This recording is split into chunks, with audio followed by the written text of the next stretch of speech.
안녕하세요. 편쌤의 이유 있는 한국사 이야기 23번째 시간입니다. 오늘 다룰 내용은 조선의 대외관계와 외교 정책입니다.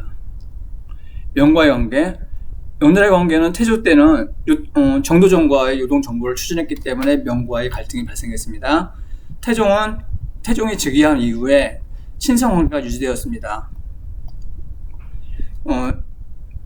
외교사절을 파견했습니다. 정기적으로 파견했습니다. 수시로 임시 외교사절을 파견했습니다. 조선은 명 중심의 동북아시아 국제 질서에 능동적으로 참여하게 되었던 것입니다. 약 200년간 평화가 유지되었습니다. 4대 외교정책. 4대 외교는 조공과 착복 형식, 동아시아 지역의 일반적 외교 방식이었습니다. 조국이나 큰 나라에 바치는 것으로 경제적, 문화적 교류의 통로로 활용했습니다. 책봉은 왕의 지위를 국제적으로 인정받는 것으로서 국내 정치 안정에 도움을 받은 것입니다. 교류정책, 회유책입니다. 조선과 교류를 허용하는 것입니다. 강용책, 군사를 동원하여 토벌하는 것이었습니다. 좀 더 자세하게 그러면 알아보겠습니다. 조선 건국 직후 명나라의 태도를 보겠습니다. 1392년 조선이 건국되었습니다. 명나라는 처음부터 적극적으로 세왕조를 인정한 것은 아니었습니다. 명태조 주원장은 이성계의 정권 교체를 신중히 바라봤습니다. 조선의 충성 여부를 확인하려고 했습니다. 그 당시 정도전의 대명정책입니다. 기본적으로 명과의 외교를 유지했습니다. 그러나 조선의 자주성을 지키려는 입장이었습니다. 명나라에 조공사절을 보내 외교관계는 유지했습니다. 그러나 명나라가 조선에 지나친 간섭을 하는 것을 강하게 반발했습니다. 명나라는 국경지역인 요동 문제에 민감하게 대응했습니다. 요동정벌계획. 정도전은 명나라 내부가 불안정하고 요동 방어가 약해졌다고 판단했습니다. 명나라가 조선을 압박하면 먼저 요동을 점령해 국경 안정을 확보하려고 했습니다. 그러나 정도전의 독주에 경계한 반정도전 세력이 반발했습니다.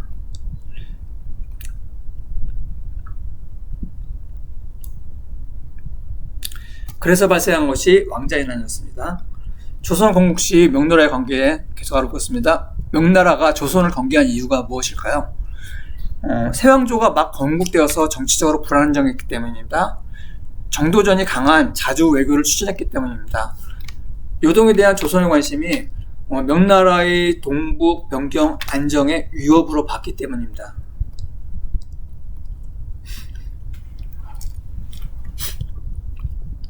조선 건국 시 명나라의 관계를 정리해 보겠습니다. 외교 기본 원칙은 명나라의 우호 관계를 유지하고 조공 외교를 실시했습니다. 정도전의 입장에서는 4대 외교는 인정하되 조선의 자주권을 중시했습니다.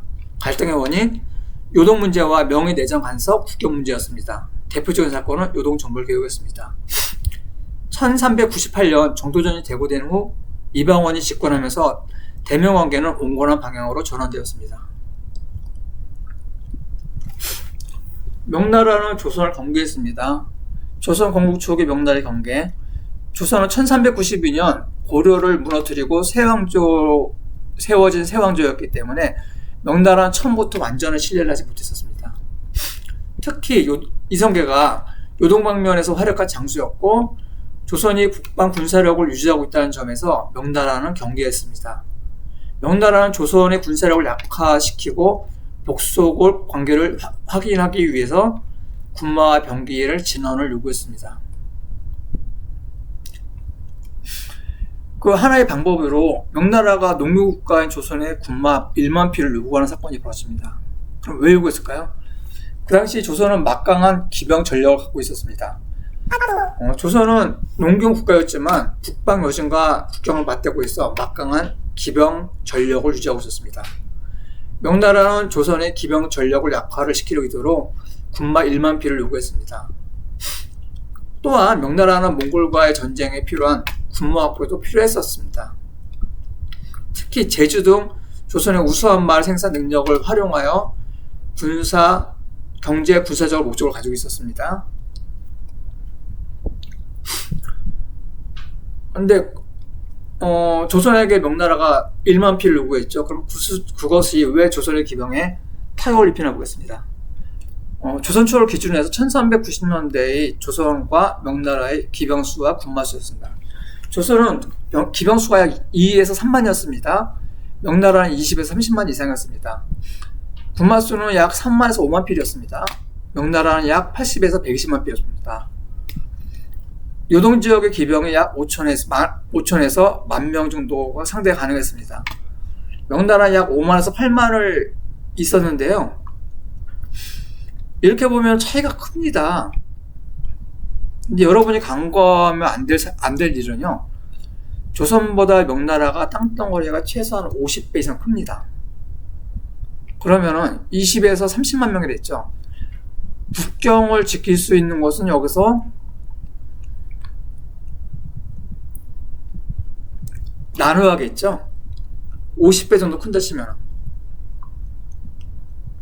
그럼 어떻게 되죠? 국경을 수호하고 있는 숫자는 상당히 적게 됩니다. 착각할 것이 80만에서 120만 필이 있다고 했죠. 이것도 50으로 나눠보면 어떻게 돼요? 기껏 해봤자 2만 필 정도? 오히려 국경 단위로 보면은 조선의 군마수보다도 명나라의 군마수가 많지 않다는 겁니다. 그러면 여러분 그럴 겁니다. 명나라는 약 5만에서 8만 정도가 요동의 기병이 있다. 근데 그게 무슨 소리냐겠죠? 왜 5만에서 8만이나 되는 기병을 요동에 배치하고 있을까요? 이거는 북방민족과 끊임없는 전쟁 중이었기 때문에 이렇습니다. 그렇기 때문에 조선의 2에서 3만 명의 기병이라는 것은 명나라의 입장에서는 상당히 위협적 존재였습니다. 그래서 명나라는 조선에 군마 1만 필을 요구했습니다. 보세요. 조선의 군마 수는 3에서 5만 필입니다. 이 중에서 1만 필이 빠져나간다면 조선의 기병은 어떻게 될까요? 엄청난 타격을 받는 거죠. 그렇기 때문에 명나라는 조선에 군마 1만 필을 요구했던 것입니다. 명나라의 관계, 명나라의 외교 방식을 알아보겠습니다. 명나라의 외교는 조공체제였습니다. 여러분은 조공하면은 무조건 굽신거린다고 생각하는데, 우리가 생각하는 그런 건 아닙니다. 보세요. 조공이란 예법 의례 통해서 황제 중심의 세계 질서가 이 당시에 동북아시아의 하나 질서였습니다. 상징적인 외교 질서를 만들었습니다. 그래서 어떻게 주변국은 조공을 통해서 중국의 황제를 천자로서의 위신을 인정해 줍니다. 이것이 조공이었습니다. 그러면 중국은 주변의 왕국을 조공국, 조공왕으로 인정하고서 그들에게 책봉과 관작과 관복, 인장 등을 하세했습니다. 이것은 단순한 무역이나 정치적 종소가 아니라 그냥 형식적인 관계입니다. 형식적인 군신 관계이고 곡물 교환이었습니다. 그렇다고 중국이 조공국을 함부로 침략할 수는 없었죠. 철학적인 체계에 있어요. 철학적인 방법에 있어서 조공체계였던 것입니다. 조선은 근데 왜 명나라의 조공을 중시하고 있을까요? 조선이 명나라한테 굽신거리기 위해서 그랬을까요? 보겠습니다. 조선은 명나라한테 조공을 통해서 막대한 이득을 챙겼습니다.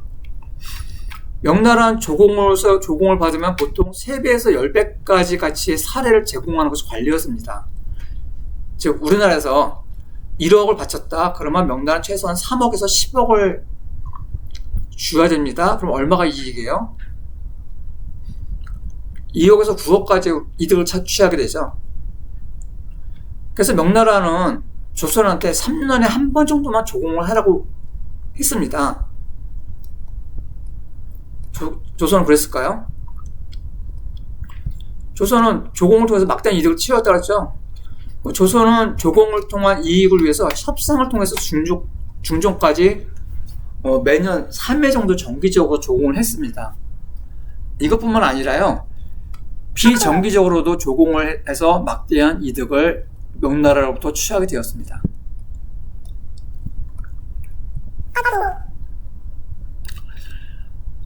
명나라는 조정 내에서 재정 부담 때문에 조공을 줄이자는 의견이 지배적이었습니다.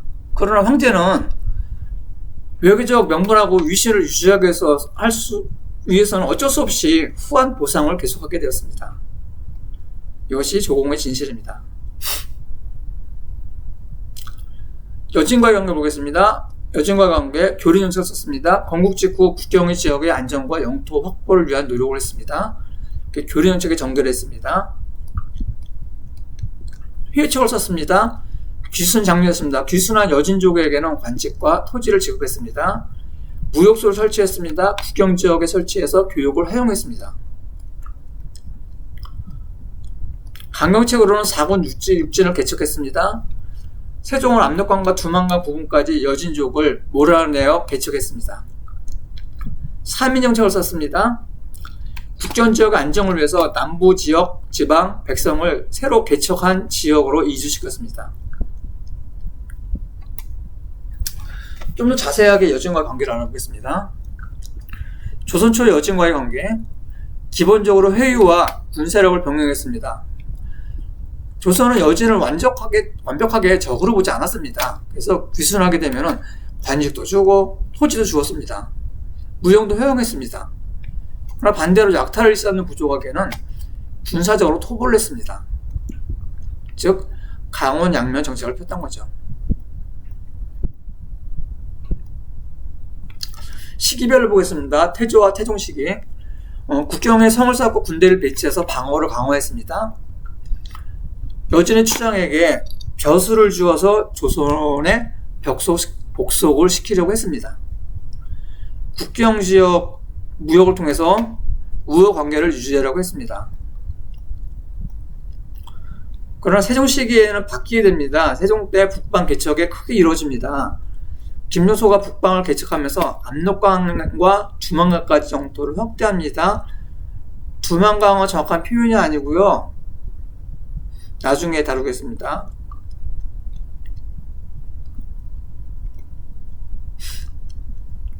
사군 육진을 설치했습니다. 국경을 확정하고 방어 체제를 구축했습니다. 많은 여진 세력이 조선에게 통제를 받거나 교역을 맺었습니다.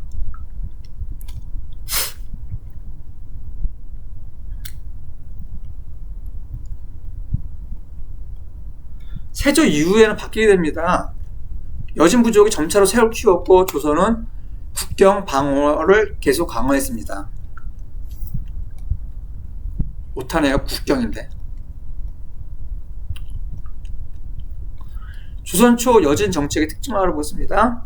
교린 정책으로 우호 관계를 계속 유지했습니다. 귀순한 여진인에게는 우대를 하고 무역 포용을 허용했습니다. 치미시 군사토벌도 감행했습니다. 세종 때 4군 육지를 설치해서 북방 영토를 확장했습니다. 압록강, 두만강을 중심으로 국경 체제가 확립되었습니다. 일본과 관계 보겠습니다. 교륜 정책을 썼겠죠. 일본한테는. 교륜 정책을 펴면 강경책과 회유책을 사용했습니다. 회유책, 삼포를 개항하고 부산, 진해, 울산 등 제한적인 무용을 허용했습니다. 강경책은 고려 말부터 외국의 계속된 침략과 약탈이 있었습니다. 세종 때 이종무가 외국 근거지인 스시마성을 토벌했습니다. 좀 더 자세히 보겠습니다. 스시마섬 토벌에 대해서 자세히 보겠습니다. 고려 말부터 조선 초까지 외국과 계속 침략과 약탈을 가능했습니다. 조선과 외국의 병력을 비교했습니다. 조선은 약 2에서 2만 3천 정도, 외국은 2천에서 3천 명 정도죠. 정규 수군력을 육군을 병행했습니다. 해적 성격의 민간 무장이었습니다. 드디어 스시마섬을 토벌을 했습니다. 이베우처의 전선이 대마도에 접근했습니다. 항구 봉쇄한 후 상륙작전을 감행했습니다. 외국 본거지를 소각하고 파괴를 했습니다. 피난된 조선인 수백 명을 구출했습니다. 그러나 장기적인 점령의 부담으로 귀국하게 됩니다. 결과 조선은 군사적인 승리를 달성했습니다. 이후에 대마도는 조선의 복종을 유지했습니다. 결과 영향 1443년 기후약조를 체결했습니다. 그걸 통해서 무역을 규제하고 조공 체제를 정비했습니다. 외구 활동이 크게 감소하게 되었습니다. 동남아시아의 관계 보겠습니다. 류쿠 시양 자와와 등과 교류를 했습니다. 이들과 무엇을 했냐? 각종 토산물을 조선에 가져와서 옷감과 문방구 등으로 바꿔갔습니다. 이상과 같이 조선의 외교 관계를 알아봤습니다. 다시 한번 흐름을 통해서 보겠습니다. 첫 번째, 조선과 명나라의 관계 흐름들을 보겠습니다. 명나라에 대한 외교의 기본은 4대 외교였습니다. 조선이 건국되었습니다. 그러나 명나라는 경계했습니다. 왜 경계했냐? 세왕조가 막 건국되어 정치적으로 불안정했기 때문입니다. 또 정도정이 강한 자주 외교를 추진했기 때문입니다. 요동지역에 대한 조선의 관심은 명나라 입장에서는 동북 변경의 안정에 위협을 받습니다. 또 조선은 막강한 기병 전력을 갖고 있었습니다. 명은 조선의 기병 전력 약화를 시키려고 군마 1만 피를 요구했습니다. 또한 조선 정부의 핵심 세력인 정도전을 소환을 요구했습니다. 이에 격분한 정도전은 조선의 요동 정보를 추진했습니다. 그러나 반정도전 세력이 이끄는 왕자의 난이 발생하게 되었습니다. 이로 인해서 정도전이 축출했죠. 그 다음에 태종 이방원 식군 이후에 명나라의 관계가 개선되었습니다. 명나라의 관계는 조선과 조공 관계로 유지되었습니다. 조공이 무엇이냐? 좀 기분 나쁘잖아요, 솔직히. 그래서 좀 자세히 보겠습니다. 조선이 명나라의 조공을 중시한 이유가 무엇일까요?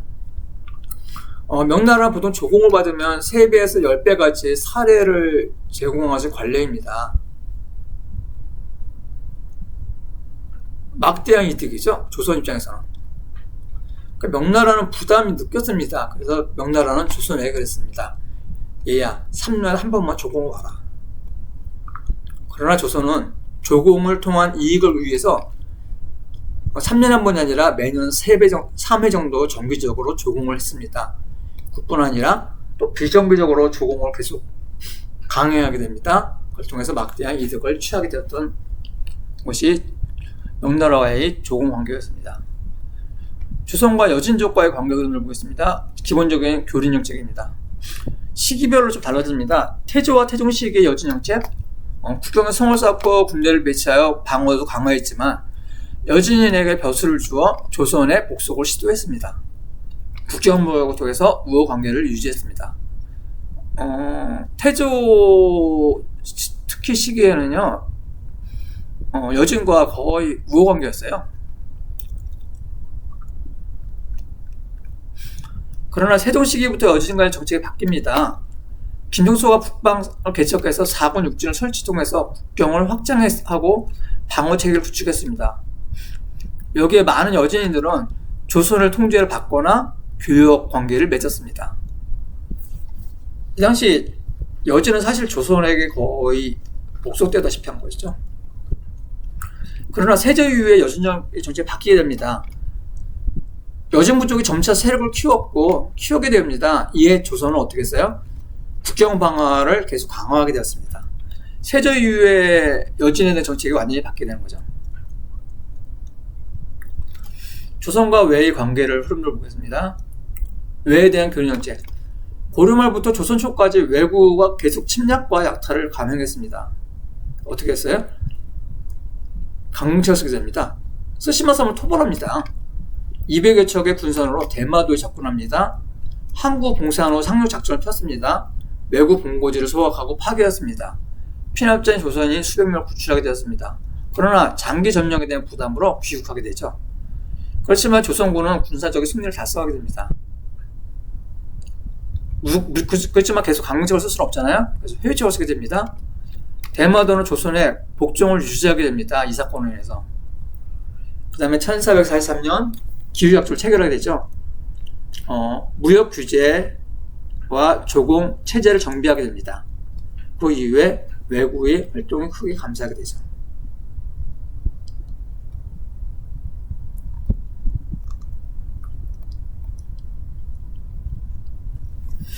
이상과 같이 조선의 외교 관계에 대해서 오늘은 살펴봤습니다.